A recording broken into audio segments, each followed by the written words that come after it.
नमस्कार, मैं डॉक्टर सोनू अग्रवाल छत्तीसगढ़ स्वामी विवेकानंद तकनीकी विश्वविद्यालय भिलाई से आप सभी के बीच डेटाबेस के महत्वपूर्ण विषय व्यूज़, स्टोर्ड प्रोसीजर और फंक्शन के बारे में चर्चा करने के लिए उपस्थित हुआ हूँ।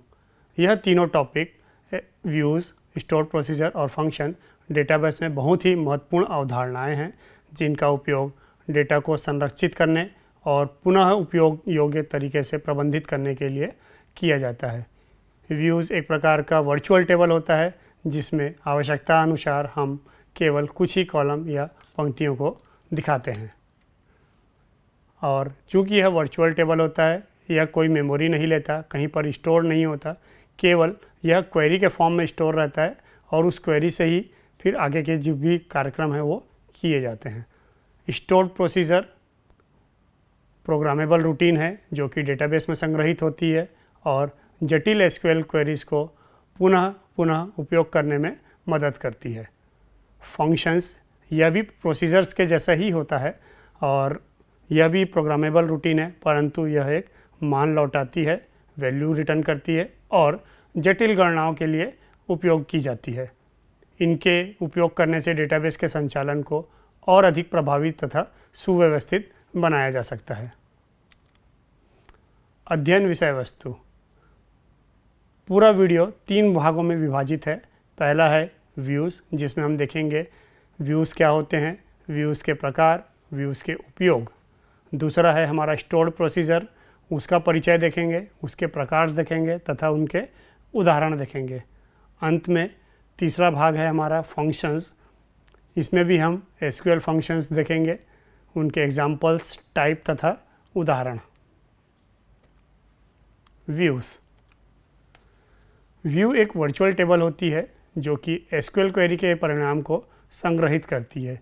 यह डेटा को इस प्रकार से प्रस्तुत करने में मदद करती है जो कि उपयोगकर्ता के लिए उपयोगी हो तथा मुख्य टेबल से सीधा कनेक्शन न होने के कारण सिक्योरिटी भी प्रदान करती है।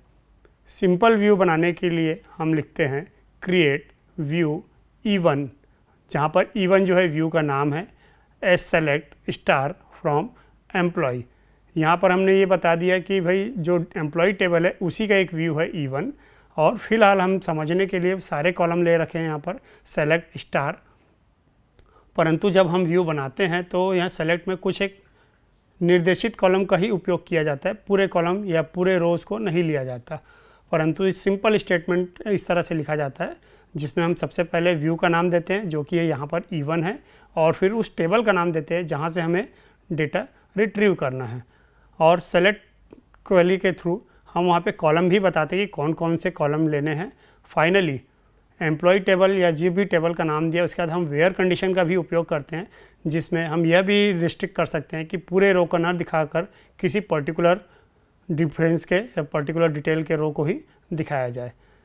और जब भी हमें व्यू का उपयोग करना है तो जैसा कि हम सेलेक्ट टेबल उपयोग करते हैं नॉर्मल टेबल में, वैसा ही हम व्यू में भी उपयोग कर सकते हैं जैसा कि यहाँ पर लिखा गया है select star from employ view, जो कि हमने नाम रखा था यहाँ पे E1।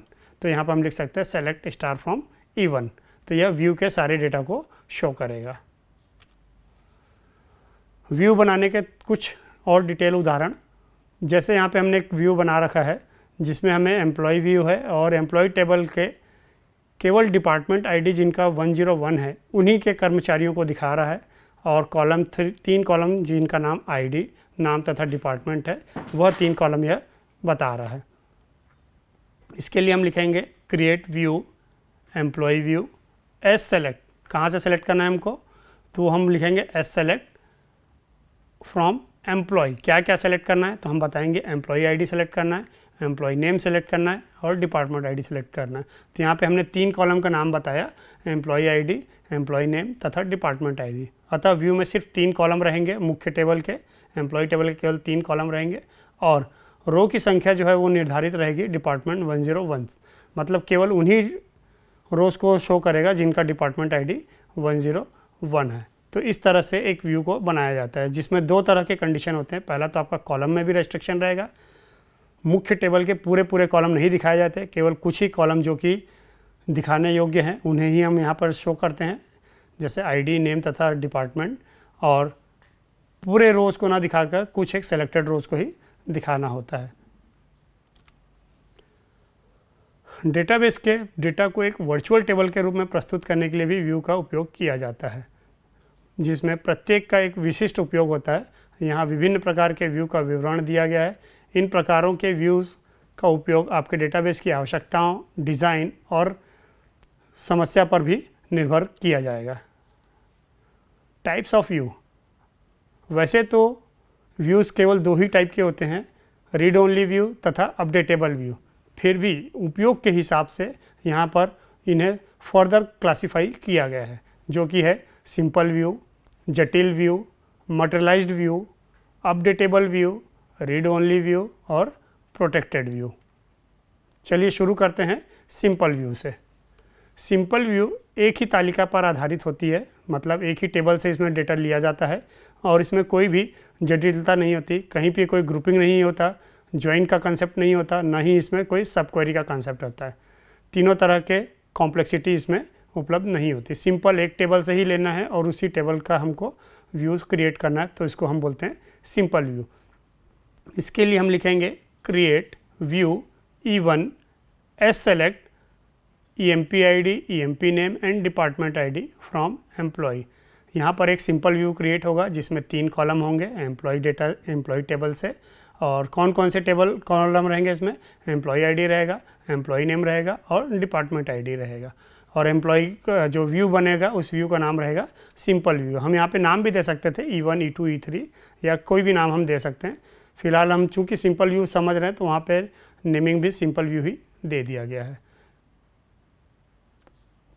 जटिल व्यू, नाम से ही समझ में आ रहा है, थोड़ी सी इसमें कॉम्प्लेक्सिटी होती है और एक से अधिक टेबल पर आधारित हो सकती है तथा वेरियस कंसेप्ट जैसे ग्रुपिंग, ज्वाइन, सब क्वेरी सभी का उपयोग किया जा सकता है या किसी एक का भी उपयोग किया जा सकता है। जैसे इस एग्जांपल में फ़िलहाल हमने ज्वाइन का उपयोग किया गया है।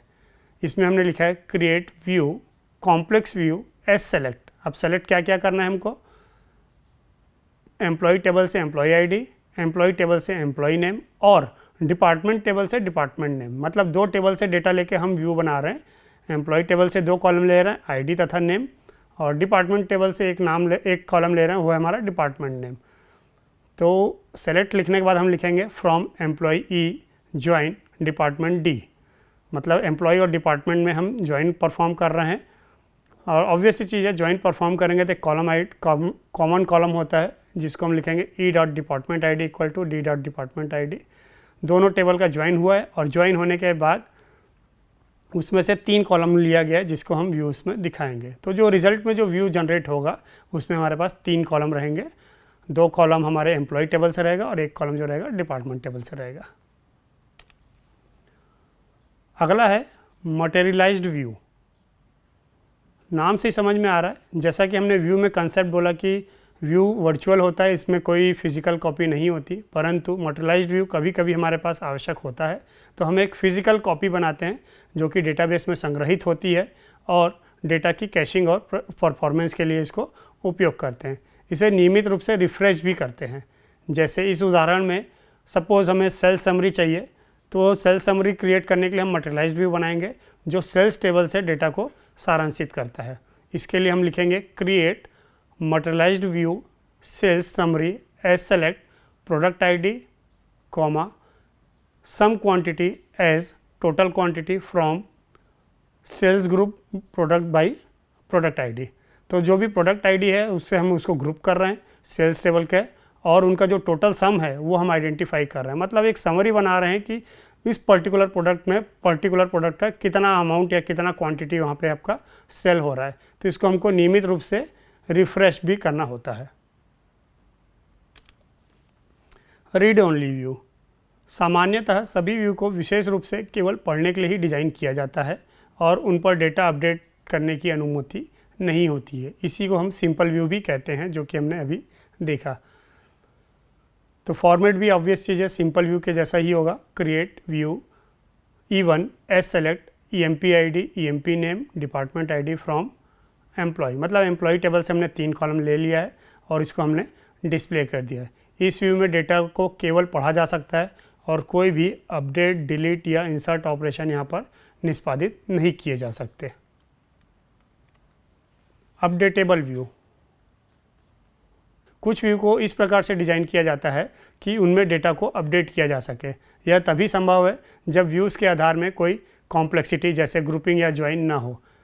अपडेटेबल व्यू बनाने के लिए भी हम नॉर्मल व्यू के जैसा ही कमांड लिखते हैं, create view, new view, as select, EMP ID, EMP name, department ID from employee, मतलब एम्प्लॉय टेबल से लेना है, where department ID equal to 1, एक ही डिपार्टमेंट का टेबल लेना है, परंतु उसमें एक एडिशनल हमको ऑप्शन देना है with check option. With check option देने से अब यह हो जाएगा कि जो भी व्यू बना है वो आपका अपडेटेबल है, मतलब डेटा को हम इसमें अपडेट कर सकते हैं और यह जो भी अपडेट ऑपरेशन हम यहाँ पर परफॉर्म करेंगे यह मुख्य टेबल में भी अपडेट होगा। जनरली इस टाइप के व्यू जो हैं हमको बैंक्स में या रेलवेज़ में उपयोग किए जाते हैं, जहाँ पर प्रत्येक ब्रांच या प्रत्येक डिपार्टमेंट के लिए एक एक व्यू बना दिया जाता है और जब वहाँ पर डेटा अपडेशन हो जाता है तो यह अपडेशन मुख्य टेबल में भी अपडेट किया जाता है। प्रोटेक्टेड व्यू, नाम से ही समझ में आ रहा है, यदि हमें किसी चीज़ों को छुपाना हो तो अब हम प्रोटेक्टेड व्यू का उपयोग करते हैं। प्रोटेक्टेड व्यू भी सिंपल व्यू ही होता है, इसमें किसी भी प्रकार का अपडेट, डिलीट या इंसर्ट ऑपरेशन नहीं हो सकता। प्रोटेक्टेड व्यू का उपयोग संवेदनशील डेटा को छिपाने के लिए किया जाता है, जो कि उपयोगकर्ता को केवल कुछ ही डेटा को एक्सेस करने की अनुमति देते हैं।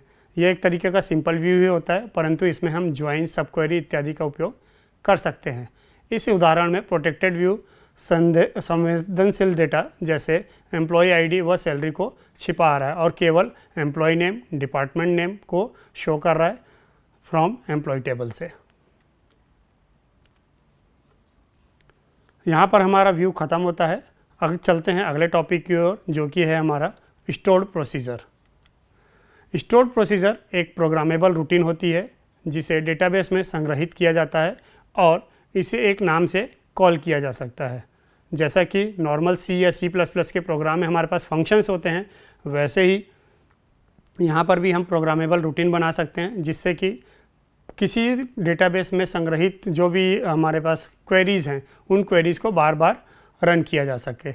SQL में स्टोर्ड प्रोसीजर एक शक्तिशाली फीचर है जो आपको एक या एक से अधिक SQL कथन को संकलित कर पुनः उपयोग करने योग्य यूनिट के रूप में संग्रह करता है। मतलब एक फंक्शन बनाता है और उस फंक्शन में एक SQL स्टेटमेंट भी हो सकता है और दो या दो से अधिक SQL स्टेटमेंट भी हो सकता है, और जब भी हम उस स्टोर्ड प्रोसीजर को कॉल करेंगे वो सारे SQL स्टेटमेंट एक साथ एग्जीक्यूट होंगे। स्टोर प्रोसीजर में पैरामीटर को स्वीकार करने, मतलब इनपुट लेने, कॉम्प्लेक्स ऑपरेशन को परफॉर्म करने तथा आउटपुट देने की भी क्षमता होती है। इसका उपयोग जनरली जब हम बार बार किए जाने वाले कार्यों तथा नियमों को लागू करने और प्रदर्शन को, मतलब परफॉर्मेंस को बेहतर बनाने के लिए उपयोग करते हैं। स्टोर प्रोसीजर के मुख्य बिंदु। एक स्टोर प्रोसीजर SQL स्टेटमेंट का एक पूर्व संकलित संग्रह है जिसे एक यूनिट के रूप में निष्पादित किया जा सकता है। मतलब एक फंक्शन है या बोलना चाहिए एक कॉम्बिनेशन है जिसमें बहुत सारे SQL हमारे पास पहले से लिखे हुए हैं, केवल हम उसमें डेटा प्रोवाइड करेंगे और उसके हिसाब से ही फिर वो एग्जीक्यूट होकर के आपको रिटर्न में जो भी आपको डेटा मिलना है वो आपको वापस करेगा।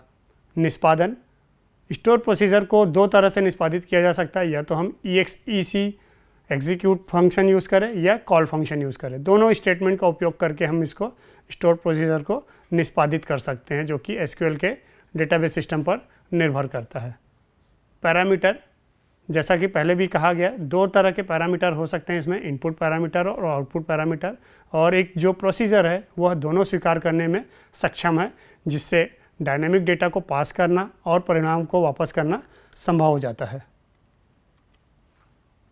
स्टोर प्रोसीजर का एक सिंपल सा उदाहरण, सपोज़ हमें एक स्टोर प्रोसीजर बनाना है जो कि एक कर्मचारी का विवरण उसके एम्प्लॉय ID के आधार पर चयन करके प्रदान करता है।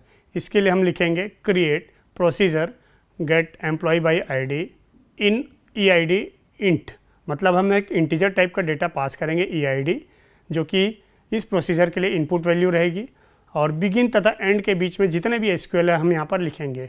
फिलहाल हम यहाँ पर सिंगल एक सेलेक्ट स्टेटमेंट ही लिखे हैं, परंतु इस बिगिन तथा एंड स्टेटमेंट के बीच में हम कितने भी SQL स्टेटमेंट लिख सकते हैं, जो कि आपका सेलेक्ट, इंसर्ट, अपडेट, डिलीट सभी प्रकार के हो सकते हैं। यहाँ पर हम सेलेक्ट लिख रहे हैं, select EMP ID, EMP name, department ID from employee where employee ID is EID, मतलब जो भी EID दूंगा उसके वो रो को वो रिटर्न करेगा। तो इस उदाहरण में हम देख सकते हैं कि एक स्टोर प्रोसीजर है जो कि उस कर्मचारी के विवरण को प्रदान कर रहा है। कॉल करना, इस कॉल करने के लिए अभी जैसे हमने बात किया 2 स्टेटमेंट है, या तो कॉल से कर सकते हैं या एग्जीक्यूट कमांड से कर सकते हैं। अगर मुझे कॉल फंक्शन यूज़ करना है तो मैं लिखूँगा call get employee by ID 101। 101 is the employee ID जो कि जिसका भी मुझे डिटेल चाहिए, और गेट एम्प्लॉय ID जो है मेरा प्रोसीजर नेम है जिसको मैं कॉल कर रहा हूँ, और जो पास कर रहे हैं हम वो है 101। इसी को अगर मुझे EXEC कमांड्स के थ्रू यूज़ करना है, एग्जीक्यूट कमांड के थ्रू, तो मैं लिखूँगा get employee by ID @EID equal to 101।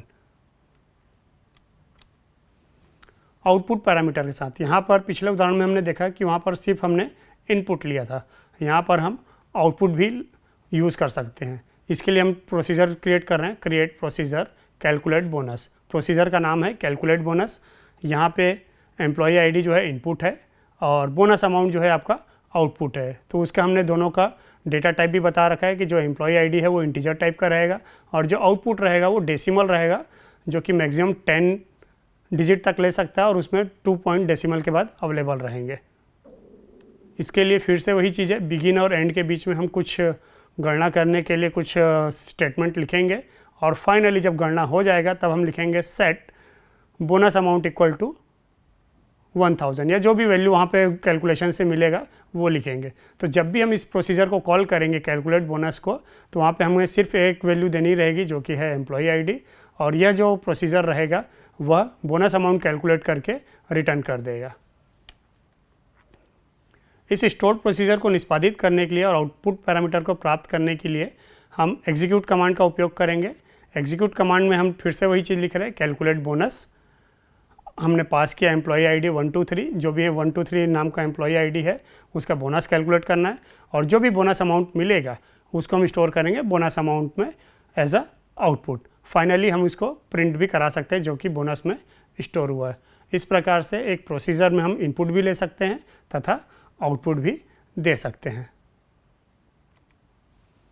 Stored procedure के प्रकार, पहला प्रकार है सिस्टम स्टोर्ड प्रोसीजर, मतलब इनबिल्ट।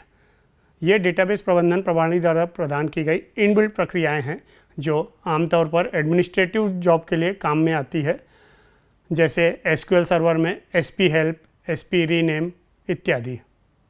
दूसरा है यूज़र डिफाइंड स्टोर्ड प्रोसीजर, जो कि अभी हम लोगों ने सीखा। ये यूज़र द्वारा बनाए गए कस्टम प्रक्रियाएं होते हैं जो कि विशेष कार्यों को संभालने के लिए बनाए गए थे। जैसे कि हमने जो 2 उदाहरण लिया, गेट एम्प्लॉय बाई ID, वो एक यूज़र डिफाइंड प्रोसीजर है, स्टोर्ड प्रोसीजर है। तीसरा है हमारा टेम्परेरी स्टोर्ड प्रोसीजर। जैसा नाम से ही समझ में आ रहा है, हालांकि यह भी स्टोर्ड प्रोसीजर है, यूज़र डिफाइंड प्रोसीजर है, परंतु इन्हें टेम्परेरी डेटाबेस में संग्रहित किया जाता है और डेटाबेस सेशन ख़त्म होने पर इसे हटा दिया जाता है। SQL सर्वर में इन्हें आमतौर पर हैश लोकल टेम्परेरी प्रक्रियाओं के लिए या फिर डबल हैश ग्लोबल टेम्परेरी प्रक्रियाओं के लिए प्रीफिक्स किया जाता है। स्टोर्ड प्रोसीजर की कुछ उन्नत विशेषताएं। स्टोर्ड प्रोसीजर के अंदर हम वेरियस प्रकार के कंट्रोल फ्लो स्टेटमेंट भी उपयोग कर सकते हैं, जैसा कि इफ एल्स स्टेटमेंट हम यूज़ कर सकते हैं, वाइल लूप यूज़ कर सकते हैं, बिगिन एंड यूज़ कर सकते हैं, कंट्रोल फ्लो यूज़ कर सकते हैं और विभिन्न प्रकार के तर्क भी दे सकते हैं। कहने का तात्पर्य यह है कि अगर हम एक प्रोसीजर बना रहे हैं तो उसमें सी फंक्शन की तरह विभिन्न प्रकार के लूपिंग कंडीशन और if else condition, switch condition इत्यादि का प्रयोग करके भी कॉम्प्लिकेटेड SQL क्वेरीज को एक सिंगल फंक्शन के थ्रू कॉल कर सकते हैं। दूसरा है एरर हैंडलिंग। SQL सर्वर में स्टोर्ड प्रोसीजर के भीतर ट्राई कैच भी उपयोग कर सकते हैं, जिससे कि अगर कोई SQL स्टेटमेंट अगर कोई एरर दे रहा है तो उसे वहीं पर हम हैंडल कर सकते हैं।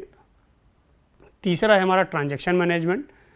स्टोर्ड प्रोसीजर में begin transaction, commit, roll back इत्यादि का भी प्रयोग कर सकते हैं, जिससे कि अगर प्रोसीजर पूरी तरह अच्छी तरह से एग्जीक्यूट होता है तो एंड में हम कमिट लिख सकते हैं, या फिर कहीं पर अगर गलती होती है, एरर आता है, तो हम रोल बैक कर करके वापस भी किया जा सकता है।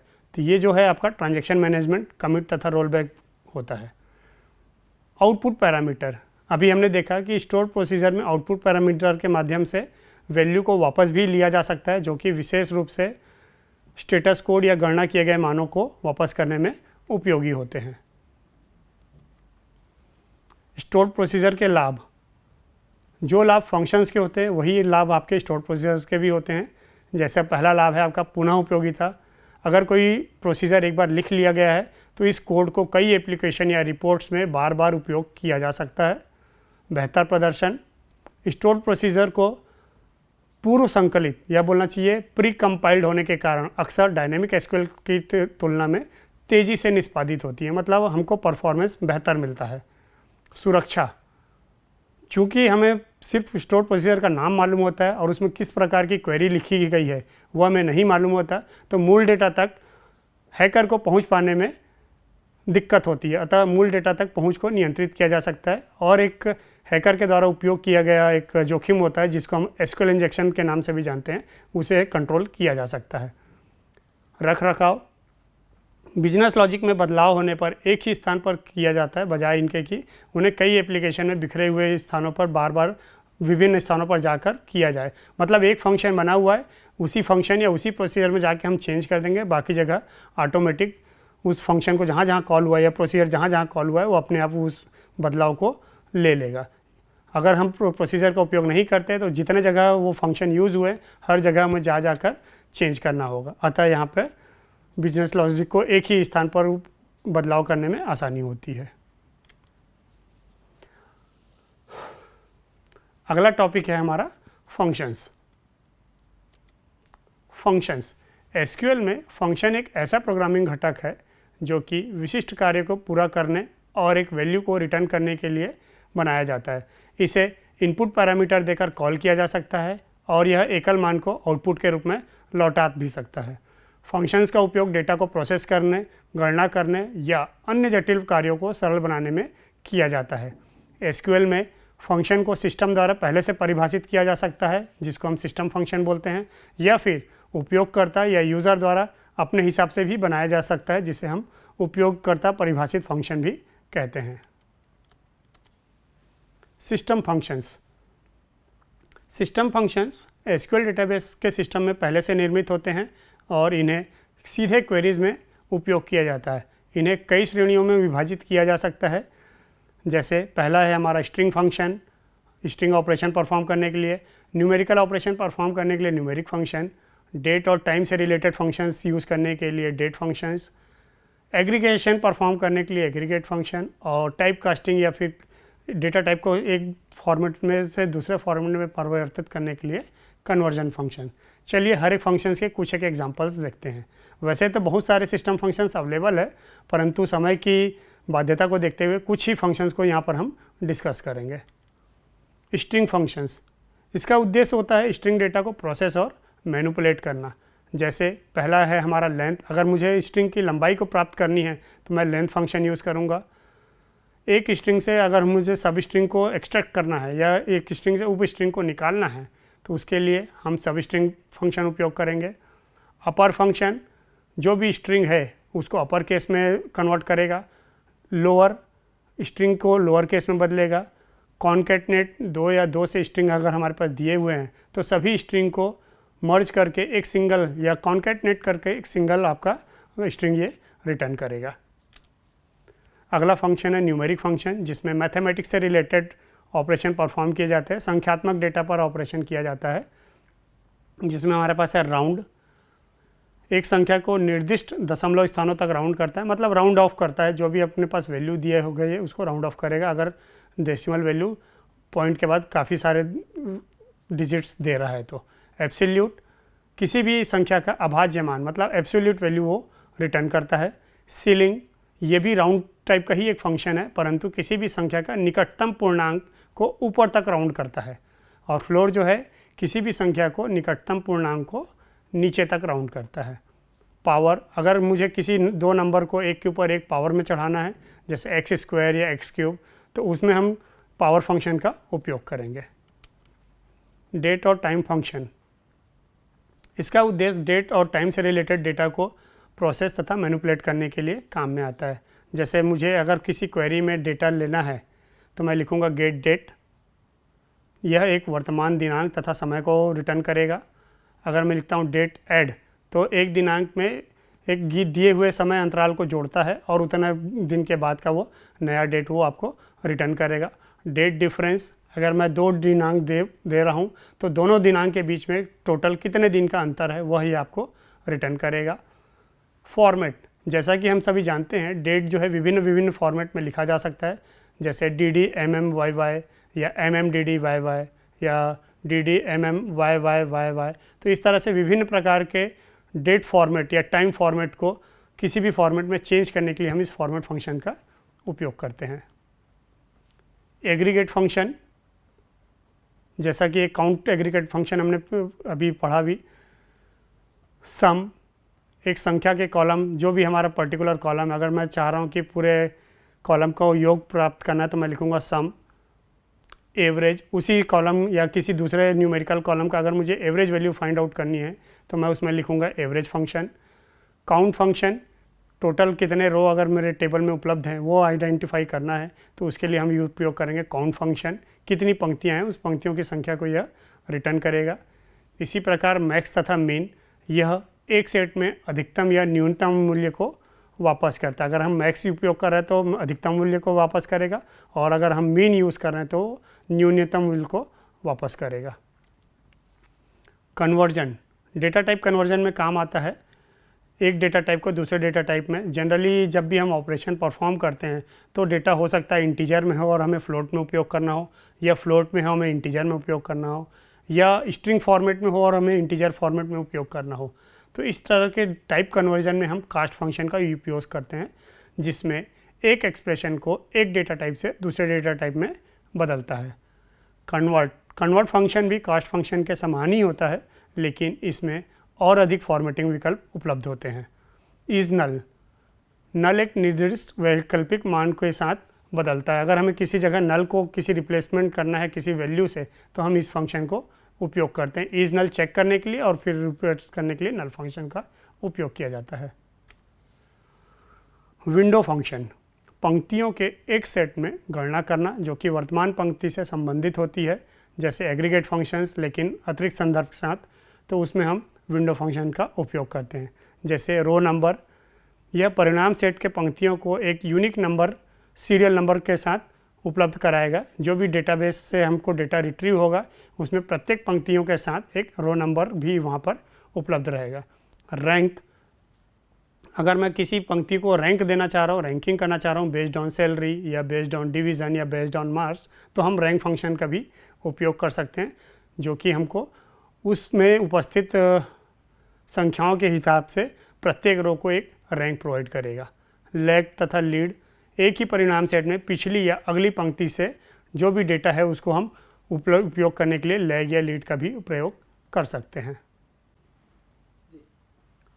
अगला है हमारा यूज़र डिफाइंड फंक्शन, जिसको हम UDF भी कहते हैं। नाम से समझ में आ रहा है यूज़र डिफाइंड फंक्शन और सिस्टम डिफाइंड फंक्शन। अभी तक जितना हमने फंक्शन देखा वो सारे पहले से प्री डिफाइंड थे सिस्टम्स में, या डेटाबेस मैनेजमेंट सॉफ्टवेयर जो है वहाँ पे ही पहले से ही प्री डिफाइंड रहते हैं। परंतु जो UDF है उसको उपयोगकर्ता अपने हिसाब से कस्टम कर सकता है। तो उपयोगकर्ता परिभाषित फंक्शन वे कस्टम फंक्शंस होते हैं जिन्हें यूज़र्स अपने किसी विशेष कार्य के लिए बनाता है। ये 2 प्रकार के हो सकते हैं, स्केलर फंक्शंस या फिर टेबल वैल्यूड फंक्शन। नाम से ही समझ में आ रहा है स्केलर फंक्शन मतलब ऐसे फंक्शन जिसमें सिर्फ एक ही वैल्यू रिटर्न की जाएगी तो वो हमारा स्केलर फंक्शन होगा। और टेबल वैल्यूड फंक्शन मतलब ऐसे फंक्शंस जिसमें कई सारे रोज़ एज अ रिटर्न वैल्यू हमको वापस की जाएगी तो हम उसको बोलेंगे table valued functions. Scalar functions input value के आधार पर ये एक सिंगल वैल्यू को ही वापस करता है या एक से अधिक इनपुट ले सकता है, परंतु आउटपुट जो रहेगी आपकी एक सिंगल वैल्यू रहेगी, जो कि आपका एक पूर्णांक हो सकता है, स्ट्रिंग हो सकता है या दिनांक हो सकता है, या कुछ भी एक सिंगल वैल्यू वहाँ पे हम रिटर्न कर सकते हैं। इसको लिखने का तरीका है create function dbo.get full name @ first name varchar 50। मतलब हम यहाँ पर हम डेटाबेस का जो भी वैल्यू ले रहे हैं, इनपुट ले रहे हैं, उसके बारे में बता रहे हैं कि क्या लेंगे। तो varchar लेंगे 50 साइज़ का, दूसरा आउटपुट लेंगे varchar 50 साइज़ का, और रिटर्न भी हम varchar साइज़ का ही करेंगे। जिसका हमारा वैल्यू है। अब यहाँ पे जो हम लिखा हुआ है बिगिन और एंड, बिगिन और एंड के बीच में हम फंक्शंस के जो भी पैरामीटर है, जो भी स्टेटमेंट है वो यहाँ पर हम लिख सकते हैं। यहाँ पर एक सिंपल फंक्शन बनाया है, तो हमने यहाँ पे सिंगल लाइन लिखा हुआ है return @ first name plus last name, मतलब जो भी फर्स्ट नेम और लास्ट नेम लिया है हम उन दोनों को मर्ज कर रहे हैं और मर्ज करने के बाद एक सिंगल वैल्यू रिटर्न कर रहे हैं। तो यहाँ पर 2 इनपुट लिया गया और एक आउटपुट दिया गया है। इस तरह के फंक्शंस हमको स्केलर फंक्शंस कहलाते हैं। टेबल वैल्यूड फंक्शन, एक टेबल या एक पंक्तियों का सेट को परिणाम स्वरूप यह वापस करता है। एसक्यूएल क्वेरीज में एक टेबल की तरह उपयोग किया जा सकता है और जटिल डेटा सेट को वापस करने के लिए ये उपयोगी होता है। इसमें भी पुनः 2 प्रकार हैं, इनलाइन टेबल वैल्यूड फंक्शन तथा multi statement table valued function.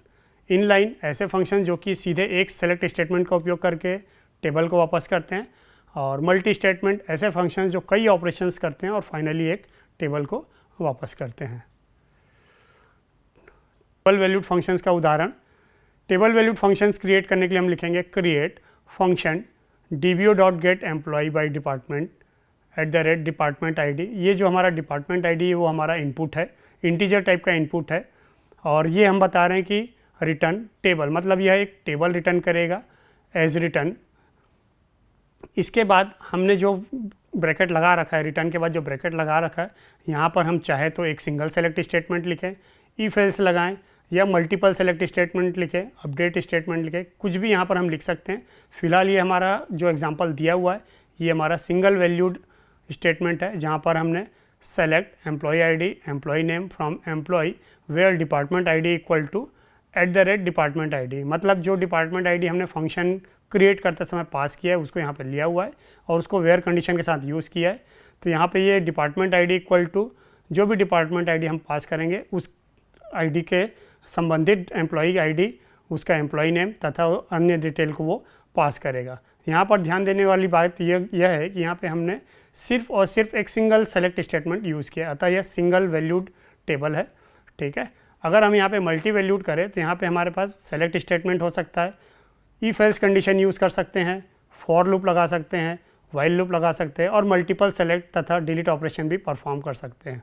Select के साथ साथ अन्य ऑपरेशन जैसे सेलेक्ट, डिलीट, अपडेट इत्यादि कमांड का प्रयोग भी हम इस टेबल वैल्यू फंक्शंस के अंदर कर सकते हैं।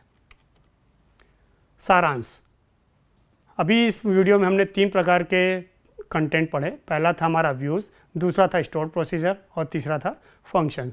व्यूज़ के बारे में हमने जाना कि व्यूज़ जो होता है वो हमारा वर्चुअल टेबल होता है जो एसक्यूएल क्वेरी के परिणाम को संग्रहित करती है और मुख्य टेबल को अनवांटेड हैकर से बचाने के लिए उपयोग किया जाता है। स्टोर प्रोसीजर जो कि प्रोग्रामेबल रूटीन होता है जो कि डेटाबेस में संग्रहित होता है और जटिल क्वेरीज़ को पुनः पुनः उपयोग करने में मदद करती है। इस प्रकार से जो हमारा क्वेरी लिखने का जो या प्रोग्रामिंग लिखने का जो टाइम है वो हमारा कम होता है तथा परफॉर्मेंस इसमें हमारा बढ़ता है। फंक्शंस के बारे में भी हमने जाना कि यह एक प्रकार का प्रोग्रामेबल रूटीन है जो कि एक मान लौटाती है, मतलब वैल्यू रिटर्न करती है, और इसका भी उपयोग जटिल गणनाओं के लिए हम कर सकते हैं। फंक्शंस भी हमने पढ़े कि 2 प्रकार के होते हैं जो कि आपका सिस्टम फंक्शंस भी हो सकते हैं और यूजर डिफाइंड फंक्शंस भी हो सकते हैं। इन तीनों टॉपिक का उपयोग करके डेटाबेस को संचालन को और अधिक प्रभावी तथा सुव्यवस्थित बनाया जा सकता है। मुझे उम्मीद है कि आप सभी ने व्यूज़, स्टोर प्रोसीजर तथा फंक्शंस को अच्छे से समझ लिया है। आप सभी के उज्जवल भविष्य की कामना के साथ मैं डॉक्टर सोनू अग्रवाल, समन्वयक डॉक्टर अंकित अरोरा तथा सह समन्वयक डॉक्टर रोहित मेरी के साथ व्याख्यान को यहाँ पर विराम देता हूँ। धन्यवाद।